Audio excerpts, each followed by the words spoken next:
أكرم الذي خلق الإنسان وقربه وعلمه من البيان ما لم يعلم، فسبحان الذي لا يمتنانه باللسان ولا بالقلم. أشهد أن لا إله إلا الله وحده لا شريك له، ونشهد أن سيدنا وحبيبنا ومولانا محمدا عبده ورسوله الذي أرسله بالحق بشيرا ونذيرا وداعيا إلى الله بإذنه وسراجا منيرا. فقد قال الله تعالى في كلامه المجيد وفي فرقانه الحميد: أعوذ بالله من الشيطان الرجيم. بسم الله الرحمن الرحيم. إنا نحن نزلنا الذكر وإنا له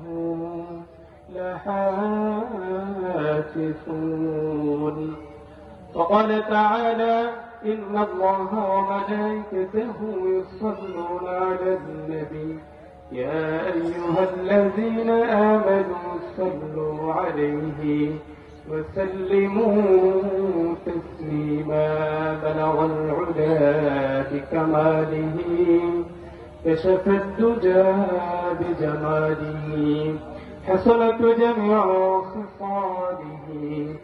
صلوا عليه وآله اللهم صل وسلم وبارك عليه.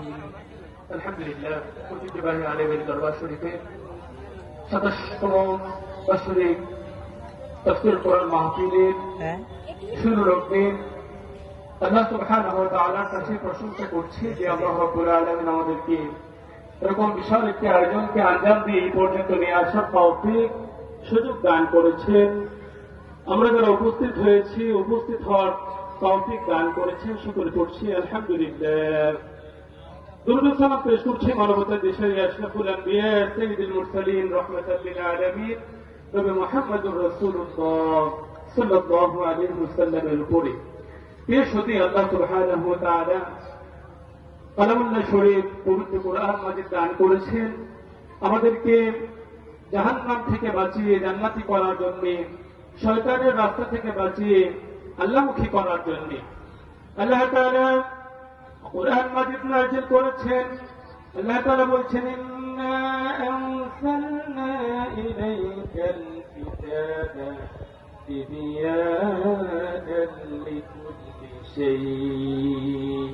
আমি আমার একটি কোরআন তোমাদের জন্য নাযিল করেছি, এই কোরআনের মধ্যে মানুষের ব্যক্তিগত জীবন থেকে শুরু করে রাষ্ট্রীয় জীবন পর্যন্ত, একাকিত্ব জীবন থেকে শুরু করে পারিবারিক জীবন পর্যন্ত সকল কিছু আল্লাহ তাআলা মানুষ জীবনের সমস্যা যা কিছু হতে পারে সকল বিষয়ের সমাধান আমি আল্লাহ তাআলা খুলে খুলে কোরআনের মধ্যে বর্ণনা করেছি। সুবহানাল্লাহ।